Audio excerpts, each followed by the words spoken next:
Well, hello everyone. How are you? So it's been an amazing conference, and I just wanted to say that I haven't been a part of a group of people that want to learn more than this group of people. I was in 2 Ignite sessions recently in the last couple hours, and they were on culture, and the questions we got and the interest we got in people wanting to develop their company and really transform it into world class was just so encouraging. So what we're going to do today is going to be the most fun I've ever had as a public speaker. My name's Paul Akers. I wrote the book 2 Second Lean, and last year I was your keynote speaker. And I got an invitation from Troy to come back this year and be a keynote speaker again. And I said, I don't want to do it because I don't want to bore you guys. You already heard me. But I do have an idea of a better thing to do. And I said, how about if we get the guys up on the stage who have implemented 2 Second Lean, who have actually made it happen, and you could listen to them and their story and how they're developing this profound and impactful lean culture. So that's what we're going to do. We're going to do a global roundtable. We brought people from kind of all over the world. These are all my buddies. I actually just met them in the last year, except for Michael, who I've known for a long, long time from Germany. And they're going to tell you their lean journey. They're going to tell you the pitfalls, the ups and downs, and we're going to have a lot of fun. And the best thing is, if you have a question, just raise your hand and we'll take it. Just speak with a loud voice because we are here to serve you. You are the customer and we want to help you. So let's get started with Ashley from the UK. Ashley, go ahead and introduce yourself. Hi, I'm Ashley Bailey from Clymies in the UK. We're right in the centre of England. And we've got 12 employees. We've been doing lean for 10 months now, and we manufacture steel warehouse steps for warehouses. Well, welcome. You came a long way to do this. We came a long way, I appreciate it. And just so you know, when I asked all these guys, I gave them a Voxer, turned my phone into a walkie-talkie with a little app, and I Voxered them all, and within 5 minutes, they all came back to me and said, yes, I'll do it. Could you imagine the commitment to come from all over the globe to be here for this moment, just like that? It's really cool. Kelly Goodsell, Viking Plastics, 110 employees, 35 injection molding machines, and I'll tell you why I got into lean and how long in a minute. Okay. Nick. Hello, my name's Nick Cosell. I'm the COO of Walters & Wolff. We're a design, build, install, contractor, commercial buildings. We are on the West Coast, have 5 locations and about 900 people. Michael. Hi, my name's Michael. I'm from Germany, Windeck. We are producing special tools for the sign-making industry. So people who do signs and neons and car wraps and stuff. And we have 4 injection molding machines, and I'm into lean for about 4 years right now. Okay. Cool, and you're 44 and single, right? I'm Greg Gleba. I own Xylem Design. We're a specialty display fixture manufacturer in Fort Collins, Colorado. We have about 25 employees, and we specialize in pedestals and showcases, and we sell to major corporations like Bose, Maybelline, Victoria's Secret, on down to the individual art collector. Awesome. Well, thank you. Can we give them a round of applause for being here? Because this is really amazing that they've come this far to do this for us. So let's start off. Ashley, what was the epiphany moment? Why lean? Why did you say you're going to stop doing it the old way and you're going to start doing a different way? Right, well, our company was very old school. We say so, more stick than carrot. There wasn't a culture there. Everybody was head down, banging away every day, doing the same thing. The company's 25 years old. I took the company over 7 years ago, and I was putting the same problems, the same fires. I was fighting yesterday's fires and never building on the growth of the business. So I looked for a better way, and through sort of traveling across the internet, found Paul's videos on the 2 Second Lean, found his book, started talking to your guys on the internet, and Paul rang me. So that was sort of the epiphany. What do you mean I rang you? I was on your website as a chat button, and I was talking to your salespeople and asking a lot of questions, find all these questions. They said, whoa, slow down. We'll just get Paul to ring you. It's going to be a lot easier to answer your questions. So you were having a chat online with my people asking about lean, yeah, and they directed you to me. Yes. And I called you back. Within 5 seconds, I've got a Skype call with Paul, which lasted about 30 minutes, and you gave me a bit of advice and said, ring me back, do that, ring me back next week. But why was that an epiphany? What did that have to do with it? It was the fact that, the guy, the sort of person you are, and the company that you've got and everything, you're speaking to me, a little guy in England, and I've got my company, and it's only small, but seeing the videos and things, it just made such an impact on me that from that point on, literally changed my life. And what's really interesting, to kind of put it in perspective, Ashley has made a trip to see us, spent a week with us, and now we have an exchange program going on with your employees and my employees. My employees go to England, and your employees come here, and we learn and collaborate together. And he's only been doing Lean for 10 months, and the results are astounding. We're going to hear more about that in a minute. Kelly, what's the epiphany moment? Why Lean? Well, I've been in automotive for 20 years, and we did Lean because the automotive companies made you.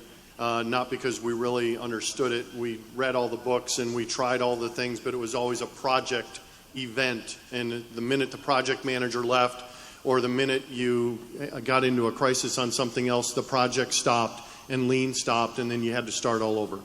So I came to the MAPP conference last year.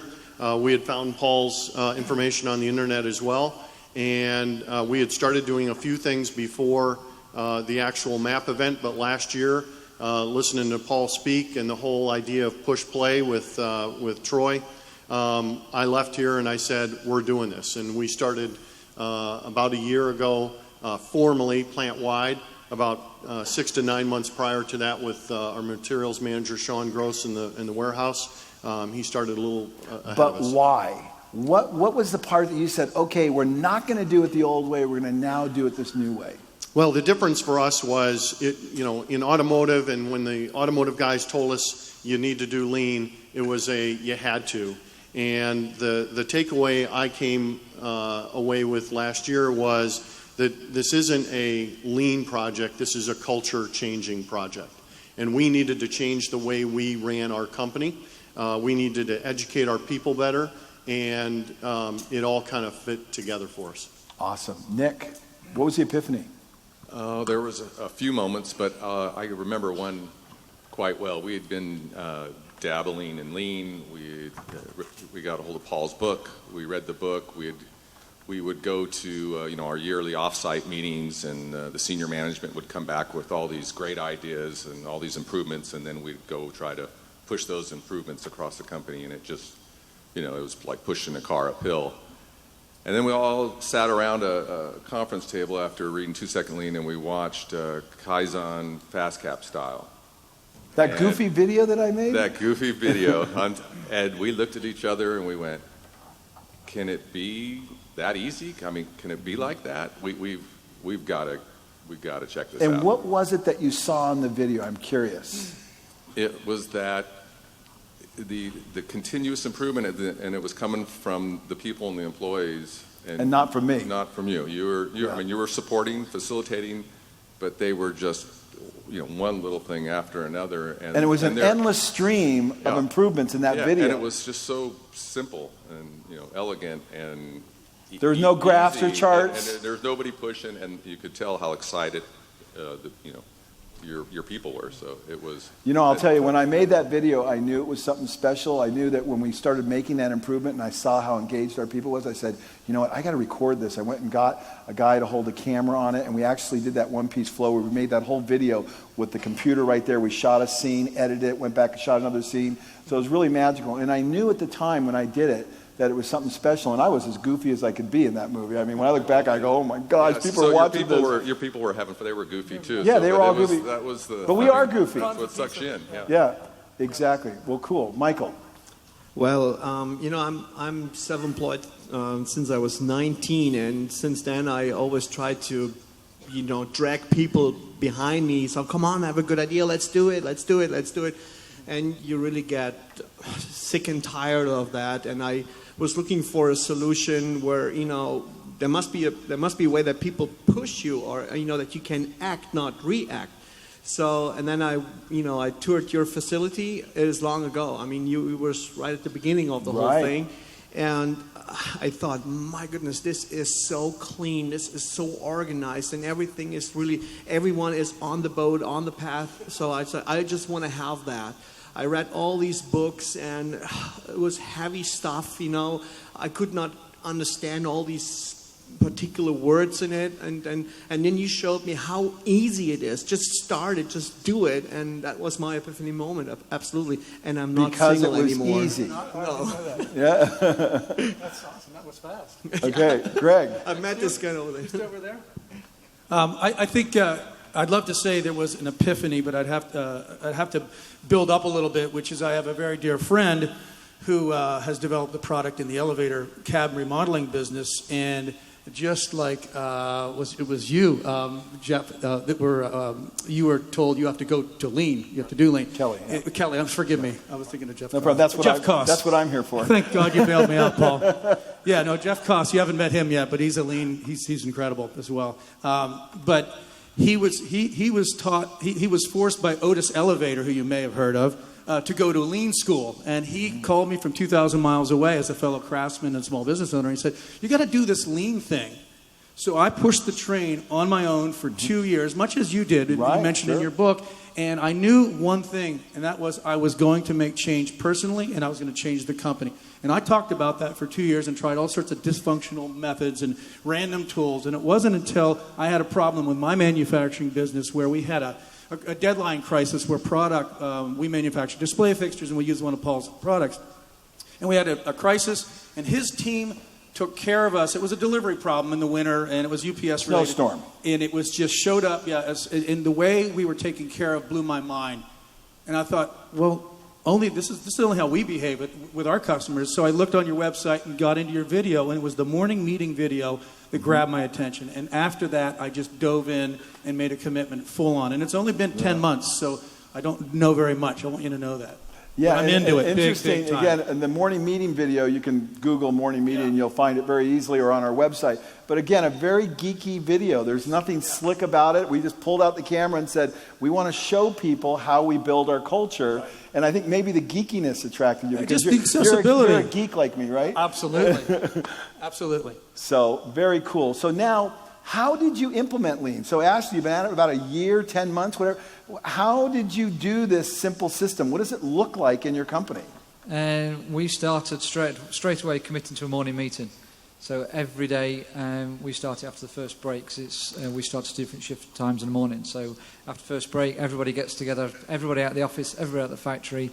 We painted a square out in the middle of the factory, and everybody's there. And we started by using your videos, which we've moved on to now, using some of these other guys' videos now, and some of Greg's things. But it's just training those little bits at a time, little nuggets of information about Lean and some of the Lean concepts to start to build the tools and start to change the culture of it. So, and if you look at that, just when we started. And just awesome stuff. I mean, the improvements. I mean, Ashley basically took a dirty old factory and turned it into a sparkling, beautiful, Mercedes-Benz plant or Bentley plant. Very traditional. Yeah, ours was a very traditional English steel fab shop, which is sort of traditionally very dirty, stepping over everything, tools are everywhere.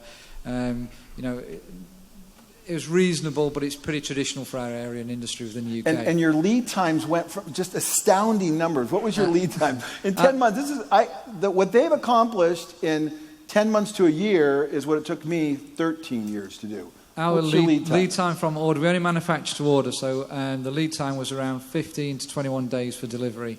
We're now looking at 5 to 8 days at the moment, but we can actually do 48 hours if we have to. Not bad for 10 months. That is awesome. Kelly, how do you implement Lean? How have you done it? Well, we've done it in a very systematic way. We have 4 meetings a day, 7 a.m., 8:30, 3 p.m., and 11 p.m. So we're running 24/7, and we have meetings. The 7, 3, and 11 meetings are basically shift people coming on. But they're not just called meetings, they're called... Yeah, we call them daily drum beats, because what we're trying to do is we're trying to get the tone and the message to the people. And the whole idea of the meeting is educate our people. So it's a lean topic, it's a 2-second improvement topic, but really the reason we do it is we want to educate our people. And oh, by the way, we're educating them not only about our daily topics, our sales, delivery, quality issues, but we also talk about 2-second improvements. So we literally, ask the group of 20 to 30 people, how many people have 2-second improvements. They raise, hey, I did this, I did that. I made a lean improvement. They don't call it lean, they call it a 2-second improvement. And I think Rob would know the number. It's somewhere in the 2,000 number of improvements that we've made across our plant in just the last year. Crazy. And you have amazing people. You have Sean and Rob. Rob was in the Ignite session, gave great answers on building the culture. I mean, you are one lucky guy to have these guys. Yes, I am. Wow. So how do you do it, Nick? 900 people? Come on. You can't turn an organization in 1 year with 900 people. Just so you know who Nick is, this is one of the largest glazing manufacturers on the West Coast. You see a high-rise in Vegas, Los Angeles, San Diego, San Francisco, Seattle. Their company probably put the glass on that high-rise. So this is a major corporation, and what he's done and his team has done in the last year has been nothing short of unbelievable. How did you do it? It has been unbelievable, and Paul's been a great mentor. So I know nothing. I learned everything Paul from for being Toyota. such a great mentor. We started. We have 8 what we call senior managers, or our leadership team, and so anything that happens in all 5 locations comes through those 8 people. So we started with the 8 people. And we said, we're going to learn lean first. You didn't delegate it? No. We weren't in Come on, you didn't get a consultant? You know my definition of a consultant, but it's good if there's consultants out here. But we're going to learn by doing. And, if we didn't have alignment in that group, how could we possibly expect to have alignment in the company with all of our people? So what did you do specifically with those 8 people? We started learning. We went on 3 tours at your place. Right. We went on tours. Which I have no idea why you came to our place. We're a little nothing company, and you're a great big monstrosity. I have no idea what you saw. What's happening at your company is inspiring, and it's helped bring us all together. We started doing lean learning. We committed to meeting we used to meet every 2 weeks, like a traditional, management group, and we'd review the results, and then analyze the results. The problem is that what had happened had already happened. We're talking about stuff that already happened. So that's waste. So we changed to what we call our Monday morning lean meeting. We committed to meet every Monday morning, no matter what, and we're doing it from multiple locations. So we got people coming in on the video conference. But you require them to do something. They have to come. They have to do an improvement every week and an make improvement video. A video of an improvement where before and after, where they've spotted waste and have eliminated the waste and made an improvement. We do a lean. Didn't that sound kind of corny? You're having your executive team make these videos? Yeah, and we made some really corny ones too. I mean, you can go to our YouTube site; it's all public, and there's some real silly videos. So let's step back and put it in perspective. Nick and his team, 1,400 videos in 1 year. Come on. So it's just we wanted to learn by doing before we ever went. And we needed to learn so we can go and teach and train our people. So you guys became experts. You did lean. You didn't delegate it. You didn't become the enforcer. You actually embraced the lean idea. You send me videos that you make of your regular daily improvements. Nick's always making improvements on how he's working on his computer, whatever it is, because he's not saying go do lean. You're doing lean. You're embracing it. I'm trying. And it's very cool. Michael. Yeah, well, how'd you do it? Like anyone else, we are doing the. I don't want to bore you with all these names, but 3S means sweeping, sorting, standardizing. That's what we do every single morning, 30 minutes, all of us. So we're 20 people, and then we do a 30-minute morning meeting where we announce the sales from last day, so that everyone knows exactly where we are. Not at the end of the year. Hey guys, we had a bad year, so we have to lay off 5 guys of you. So we are under control every day. What is the sales of the last day? And then we review mistakes. And I think the most powerful thing we have is the grow people moment. So the team leader, and everyone is a team leader, so it goes from one to each other. And the team leader has to clean the restroom. Even I do it. It's no problem, which is easy right now because it's always clean. It's always super clean. It's awesome. That's a side effect, and we don't have cleaning guys anymore, so we clean it. And so the grow people moment is that every one of my team should announce what grew him in the last couple of days or weeks, and then they come up with things you won't believe. I mean, it's just fun to hear. Now, the deal here, though, is the culture, because I went to school in German. I'm half German, so I can say all this. Oh, yeah. But so Oh, yeah. the German culture is amazing. I love their engineering, their design, everything about the Germans I love. But at the same time, it can be a little rigid, right? Yeah, thanks for the credit, Paul. So talk about that. I'm sorry if I offend any Germans here in the room, but we're stubborn, we're old-fashioned, and there are some concrete in our head, I guess. So we do this since the Second World War, and it should be good, so we do it till the next one, something like that. It's really, I mean, honestly, it's that hard, and to change people who are thinking like that, this is really micro people. If you really accomplish that, if you can do anything, right? Hell, I mean, if you change Easy, Michael. We're not going to beep you out now, okay? But hey, it's really important. You can do it. You can do it. And you mentioned it. I mean, how can you do it in 10 months or whatever? You told me that you've made the mistakes for us already. So it is stupid to copy mistakes successful people did for us. You know what I mean? There's no reason to go through 13 years of mistakes that I made. Get rid of the mistakes and just follow the thing. So we are all here today to invite you to not make our mistakes and don't question if it's reasonable to do a 3S in a morning meeting. It is. We are proof evidence. You're a fool if you don't. Yeah. How can you afford not? Yeah. Right. How can you afford not to?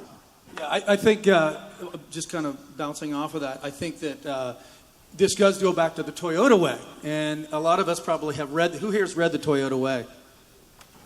Okay, well, I was told by who understood it. Yeah. So even very bright people can read a book and just get their head full very quickly. And I think because I'm in the visual business, I'm an artist, I'm a recovering artist, this methodology has been perfect. So like all of these guys, we just decided, okay, let's not overanalyze it. I want simplicity, and here's a playbook. Right. And the playbook says 3S. 5S not is 5S, not 3S. 3. Which is not my idea. I learned it from Hawks, a company in Japan who made it even simpler than 5S. Absolutely. I think everybody, no matter how bright they are, truly creates simplicity and craves simplicity. And so that's what we did. And so we 3S in the morning like you guys do, and we have what we call a lean lunch, and we have pared that down. They actually were big in the beginning. We pared it down to 10 minutes. And it is pithy, informative. The purpose of those meetings is to, number one, is to inform, to solve problems together, and to recognize and encourage, because this is about growing people. So that is it. And you've built an awesome team as a fantastic. result. I mean, the collaboration, and Greg has an interesting culture because I'm a woodworker, a cabinet maker, and we're artists and artisans, and we know how to do things, and don't tell us how to do things, and we're kind of set in our way. But yet you've taken this culture that traditionally would say, hey, don't tell me how to do my job better, and that's all you guys do is tell each other and help each other do it better. Yes, and again, going back to the Toyota way, Toyota defines themselves as a learning organization, and we are together learning. I'm not a teacher yet. I'm trying to be, but that's really the essence of it. Is we're all on that journey together, and it's been the most intense 10 months of my life, and I've been in business about 27 years, and I think 3 of you guys would agree with that, hands down. Go ahead, Ashley. Looks like you want to say something. Yeah, I was just going to say the meetings, because I got questioned in your last session, and I've been questioned about the commitment to the meetings in the morning, about doing it every day. Ours is between 20 and 40 minutes, depending on what we're going to cover in that meeting. But weekly, as of last month, we now spend the first half an hour of the day. Nobody's allowed to work. Everybody has to spend it cleaning and 3Sing, and then we drop onto the meeting after that. I know it got questioned. It's a lot of time to commit. It's a lot of money and things that you're paying for people not to produce product. But through the culture that we've built now, I had one guy that improved something in a 2-second lean improvement. It took him around 10 minutes to implement, and it saved 5 hours a day on his job. 5 hours a week. And that's for the rest of the life of the company. So now, everybody doing that. And I love the stories because I've seen it with my own eyes. I've seen all the videos you guys have produced. Now let's talk about what your company is like in the last year compared to the years previous. How has things changed? We're talking about all this cool stuff, but where's the meat, man? What does it look like? Well, for us, you can see when you come into our company now, everybody has pride in what they do. Everybody has ownership in what they do. They're not just a number. They're not just a head down cranking widgets out. Everybody's involved in that process of improving things. And we use the same title as you guys of process engineer. that everybody's job is to improve the process. It's not to put two things together, it's to improve the process of putting the two things together. So did you catch that? This job title of all of his people is process engineer. It's not, I'm a welder, I'm a fabricator, I'm a metal stamper. Everyone's a process engineer because everyone's job is to improve the process of the way they do things, not just to make the things. But now, Ashley, elaborate a little more though. What does your life look like after 1 year doing this? I can't walk to the other end of my factory. It takes me 10, 15 minutes to get to the end of the factory because I'm stopped constantly by everybody. I've got an improvement that they want to show me.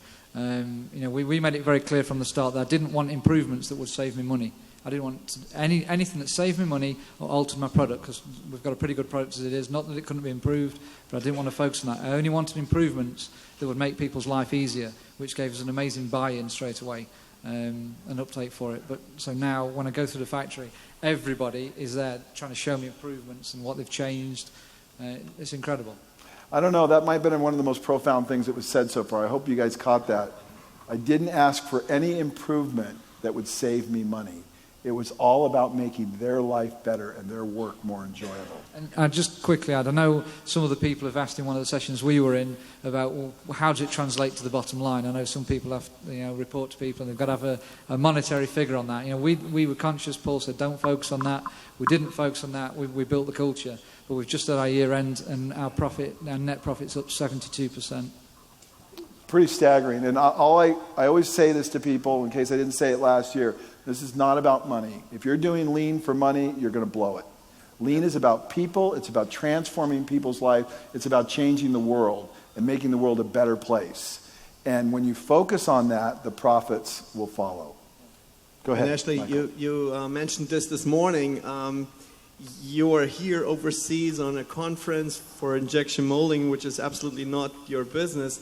And so I think same here. I'm here, and I know exactly my company is running like a Swiss watch. I mean, can you imagine how this could be, a couple of years before? Yeah, if I wasn't driving it, then it wouldn't. Nothing would happen. It'd die down while I'm not there. So you've got to have that initial commitment and drive. But now. I was with Paul before, and I'm getting texts and images sent through to my phone constantly now while I'm not there of improvements that are happening. So you're relaxed right now, right? Yeah, totally. Totally. Same here. Yeah, totally. Totally. Yeah. Sort of. You should see the relaxation of that. Yeah. I love it. Yeah. Okay, Kelly. Well, I don't want to. Not everything is perfect. Let's just put it that way. We're getting. Right? That's the next question. Oh, okay. Well, that's the next question. You can answer it now if you want, because we don't want to come off as Pollyannish at all. Yeah, we've had. Again, we don't look at it as just lean.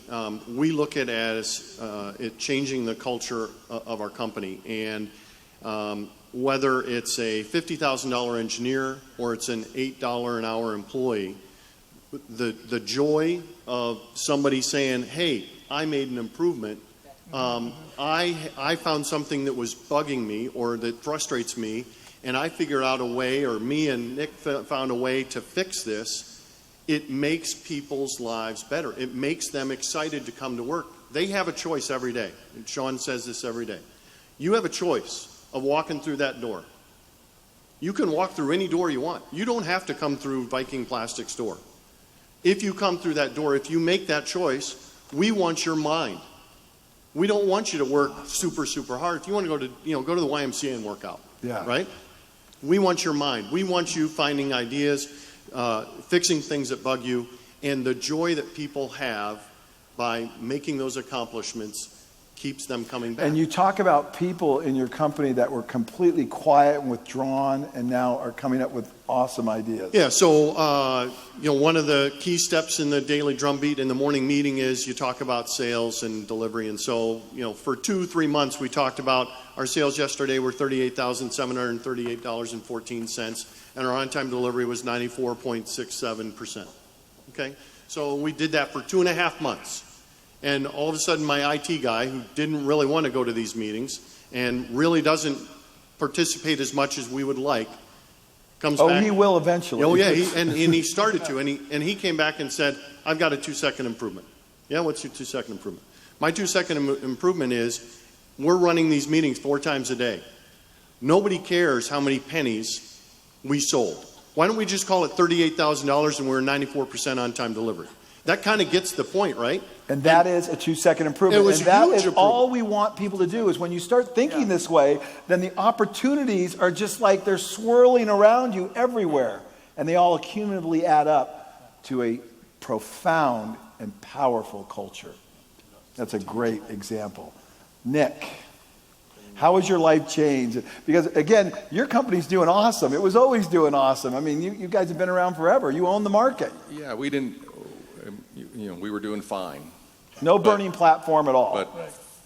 But fine isn't all that exciting. It's, I mean, I have not worked, I've been doing this for 35 years, and I have not, we were talking at dinner last night, it's the first time I met these gentlemen.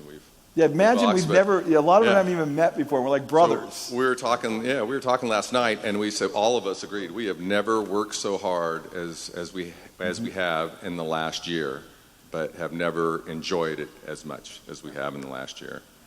And to see, and we have amazing people, and to see everybody, we're talking the same language. There's a balance in everyone's step. They're having a great time. I think you said smiles was a good indicator, but it feels different when I walk, anywhere in the company, any location. It's a completely different energy, and you can see it, you can feel it. I know I got employees, they're posting videos right now of improvements that they've made.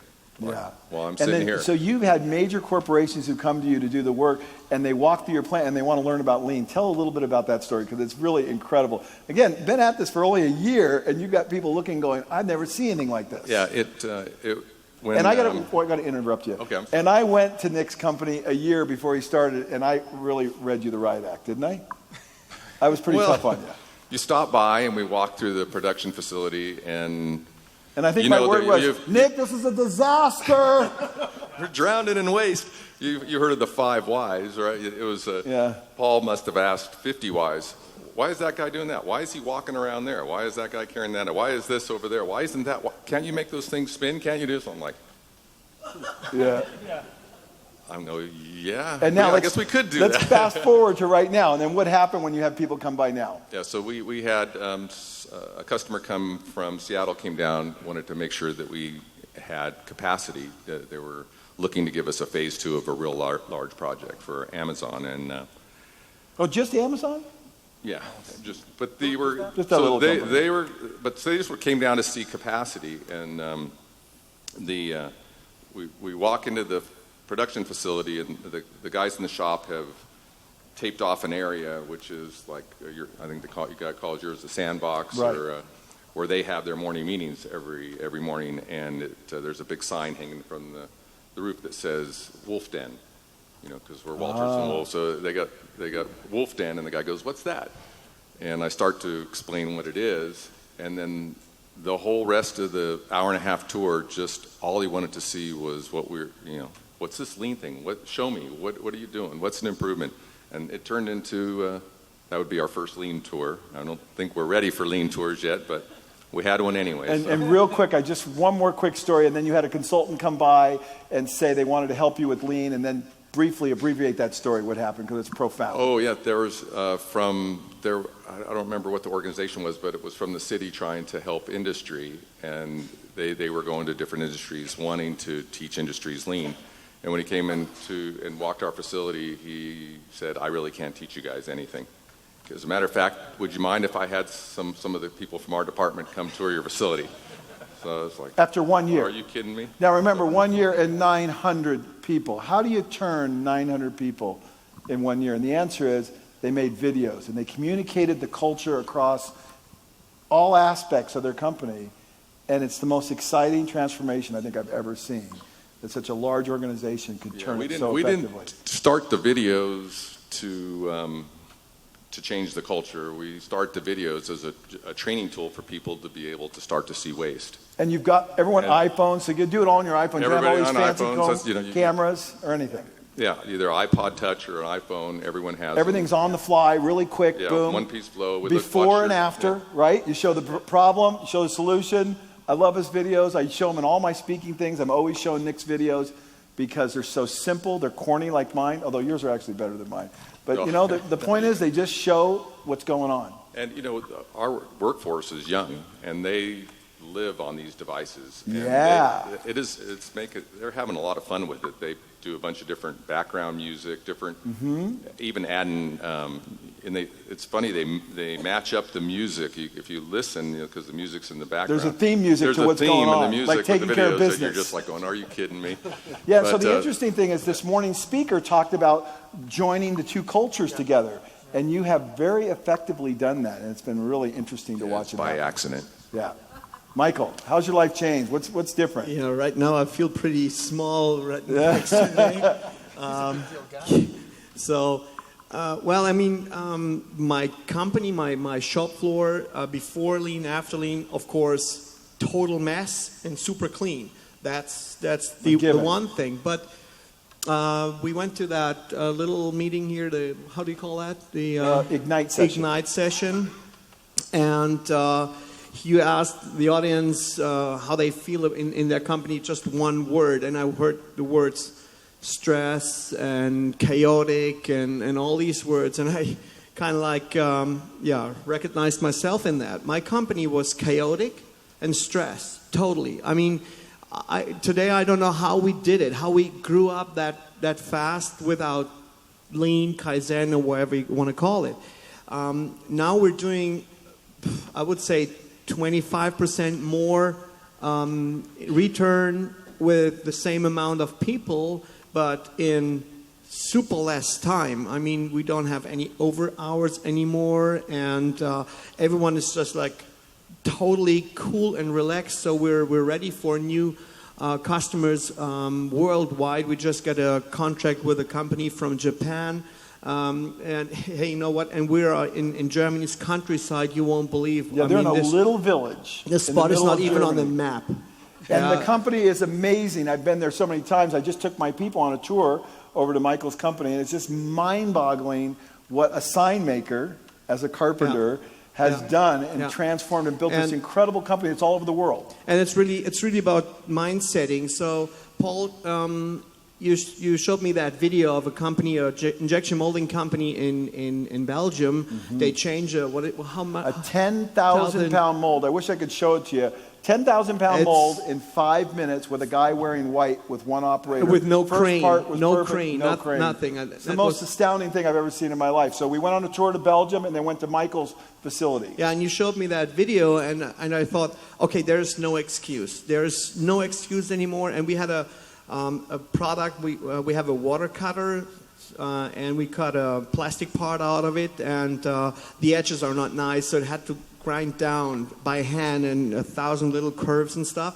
And my team was able to do about, I think, 90 pieces an hour, something like that. And you said, well, this is a waste of time. And yeah, I knew it, but I didn't saw any changes in there. And then I saw that video about that company in Belgium. I pulled out my computer real quick and said, Michael, check this out. I just went to this company. Look what these people did. And after that, I think there is no excuse to improve this process. And it took me 30 minutes or an hour, something like that, with no investment at all. And now we're doing 900 an hour instead of 90. And this is just the beginning. Just because we rethought the whole process, and we get together in a team and looked over it, and I asked my team, why? And I don't know who came up with the solution finally, and I don't care. Yeah, honestly, you know. And now we're doing 900 an hour. So guess what? My customer is super happy. The lead time went down dramatically, and this is all about mind setting, and this is before lean and after lean. I hope this crazy. Greg, how's your life changed? It's radical. Our shop a year ago was just a typical woodworker's shop. Not very well organized, very busy. It's always great to be in panic mode because it makes the adrenaline drip is awesome, and everything's a big drama, and it's exhausting though. And so when we got on board with this, I could say that's what it was like before. Typical, dealing with all the dysfunctions of a team, And now we have a level of energy that's just, it's mind-blowing, truly. And I'm not exaggerating it. I had a gentleman come by. First of all, we've cleaned it's not perfect. It's amazing how much work you have to do once you realize how much, once you get a little bit. You almost said it. It's like being a little bit pregnant. It's like once you're there, man, it's like, oh, geez, we gotta finish this journey. This is crazy. Yeah. And so we painted the floors white. Everywhere that we conquer, every area that we conquer, we put a sheet of white melamine up. We don't drywall and paint it because we have that. That's part of our product line. And It's just clean, crisp. We outline everything. And I'll give you an example of how it's affected the people in the company, how it's affected them and then impacted our customers. So there's two quick stories. One, we had a guy come through our shop. I've had anyone that comes in the shop, I say, so how's it going? What was your impression? And they just, pretty much everybody who walks in that door says, this is an unusual business. This is incredible. And I had one guy actually come in and stand in the doorway for 15 minutes and just with his jaw dropped. He was just blown away and told me he was actually studying everybody. He could not believe the energy. And the question is, do you think your people like it? Oh, man, they're just radiated. And the other thing, and I'll wrap it up here because this is a pretty exciting thing, is lean for me is also not only a cultural foundation, but also truly a marketing tool. A lot of what we make is simple products. It's a pedestal. It's white or it's black. I was dealing with a customer. I did a video. He was in Tucson, and I said, okay, I'm going to do a video here of what we're dealing with. And I sent it to him. I said, here, Larry, this is what we're dealing with. What do you think? I uploaded it to YouTube. So we talk about videos a lot. It's a tool. And I was able to solve a problem with him on his own time. I sent him a link to it. And he said that video really helped solve the problem. But more importantly, I noticed the shop behind you. It's immaculate. I was really impressed with that. So that was a really neat, a freebie. So here you go. Ashley, go ahead. I was just going to add on to some of Nick's and the tours. We now do lean tours of our company. People ring us. We don't know. After 10 months, you're doing lean tours? Come on. Yeah. So we've probably done 8 tours, I think, now. For people like the Royal Bank of Scotland and their directors. There's quite a few good companies that have come around that have called. We don't want to look at your product. We don't buy that, but we just want to hear. We're hearing about what you've been doing and what you've been improving. Sounds really cool. Can we come and have a look?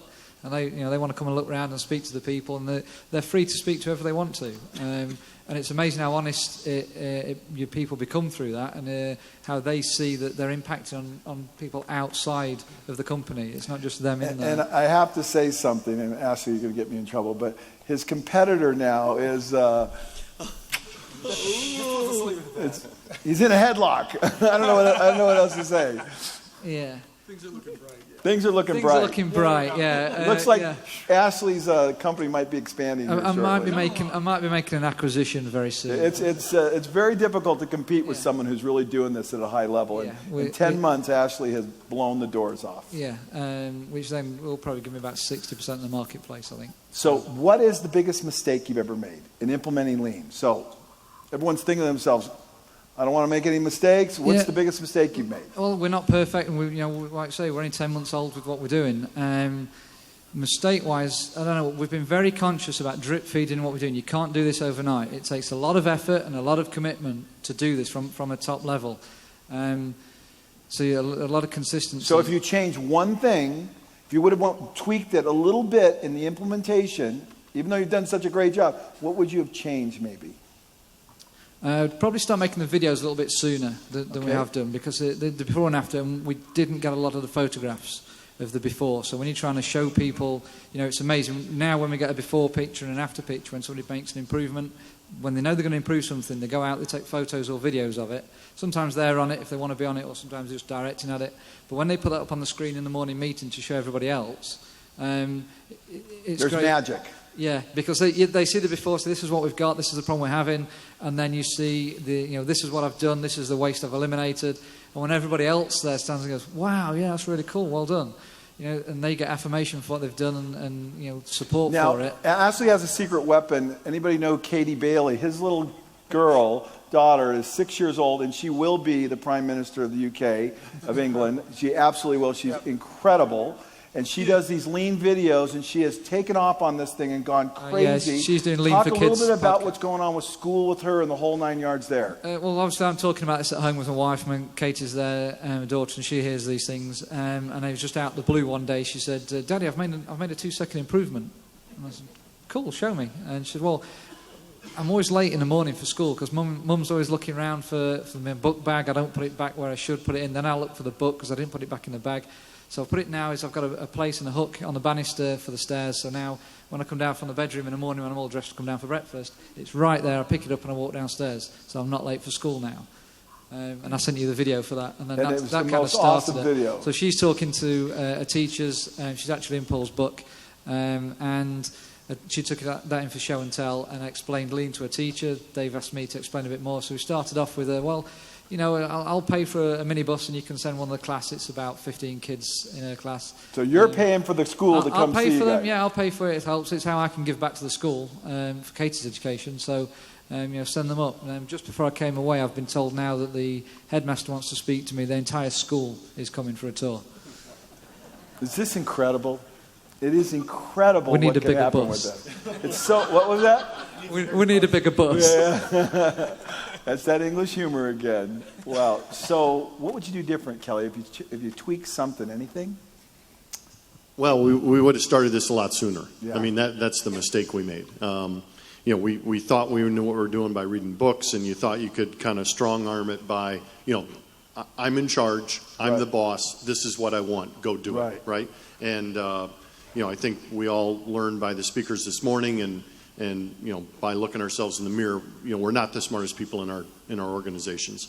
So we would have started sooner. Probably the one piece of advice I would give is it's not easy. There's going to be lots of mistakes. You just have to keep doing it. The consistency factor. Consistent. Be consistent. Just keep pushing. So if there's asking. any element of being inconsistent, resist it. Yeah, I mean, and it's hard. It's every day getting up and running 3 miles is hard. Getting up every day and going to, work, there's lots of things that are hard in life. But if you're consistent, especially in this process, you will get huge returns. It's a force multiplier. To quote Colin Powell, this is the force multiplier that generals look for when they're conducting an army. When you implement Lean correctly and you're about building a culture, about bringing people up, about changing people's lives, it becomes a force multiplier, and it's worth every bit of effort you put into it. You can't push this into people. You need to educate and train them and then allow them to pull it from you. I think that's how we've been successful with it. Nick, one thing you would change, one thing you might do differently. It would be in the educate and train process. After our group had learned, we put together a training curriculum based on the 2-Second Lean book, and we said we're going to train everybody in the company. So we broke into a bunch of different classes, and we had to recruit a couple more trainers. And I still feel bad about this today. We did a disservice to those trainers. We gave them some training, but we didn't give them enough training.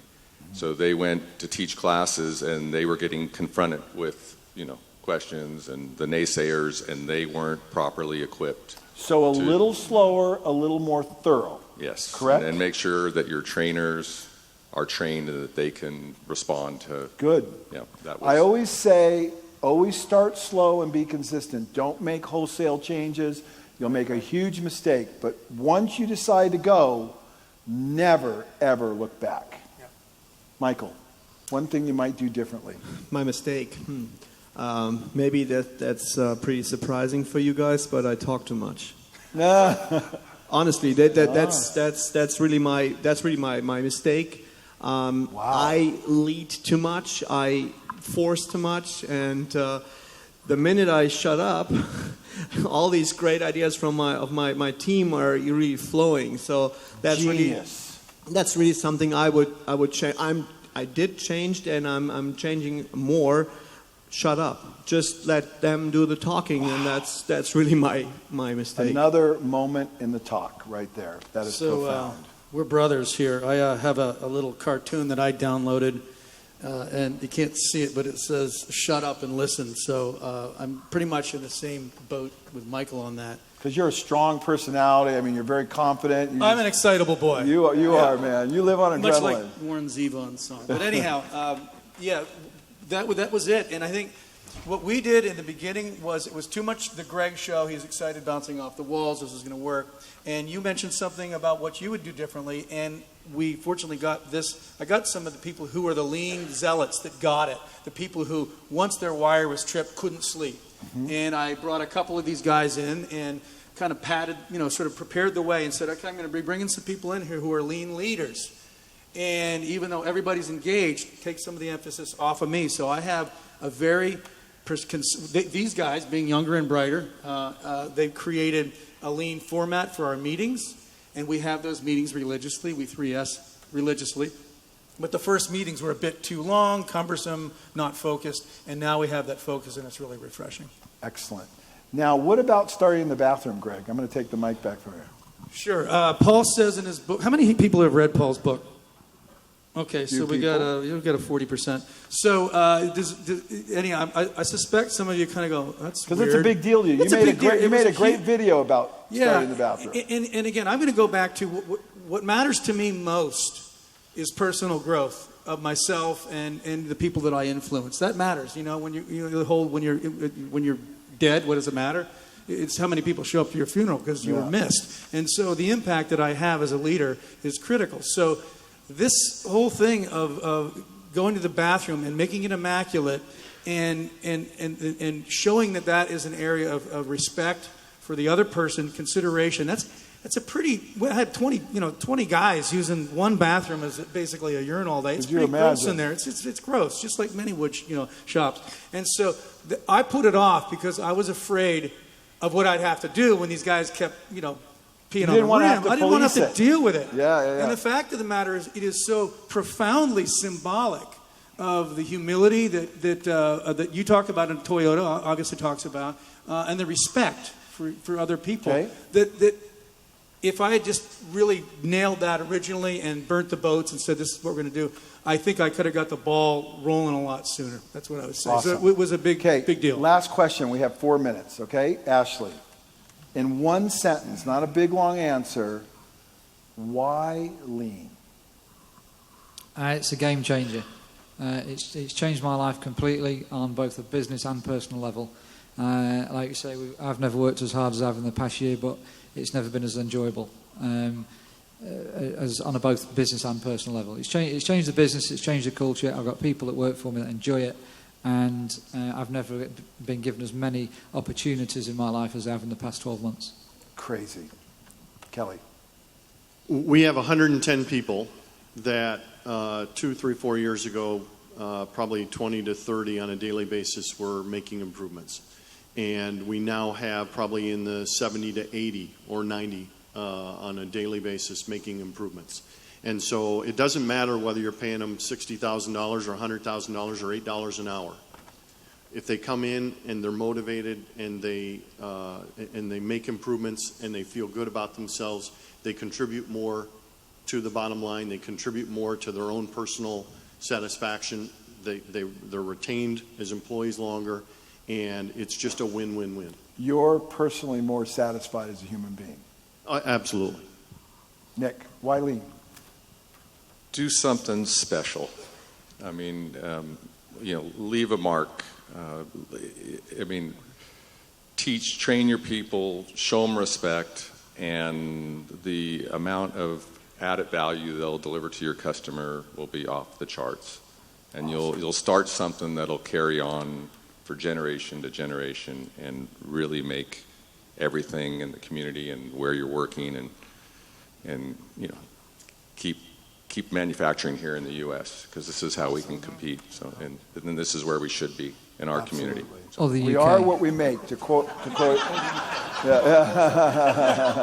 or Germany, right? Hey, Nick, this is a global panel. Planet Earth. Michael. Well, like I mentioned, I'm really from a small spot in Germany, and nobody expected from me that I, once might be something like a global player. But I'm really, I'm meeting the best and most amazing people around this planet. I'm going to Japan, to Australia, to South Africa, Brazil, Moscow, all over the places. And this is because my company runs like a Mercedes-Benz. And so my saying is hard work can take you somewhere, but lean can take you anywhere. Awesome. For me, it's really basic. It's given me clarity and focus and a reference that's substantive, and I'm just so grateful for that. And I know a lot of you might be going, these guys are a little nuts. It's like a new religion. It's kind of like a new religion, and that's but it keeps giving, and it's awesome. I met so many fantastic people. And you want to know something amazing, you guys? The clock is down to 37 seconds. Das ist deutsche Pünktlichkeit. Yeah, that's what you call German punctuality. Thanks a lot, you guys. We appreciate it very much. Awesome job. Thank you.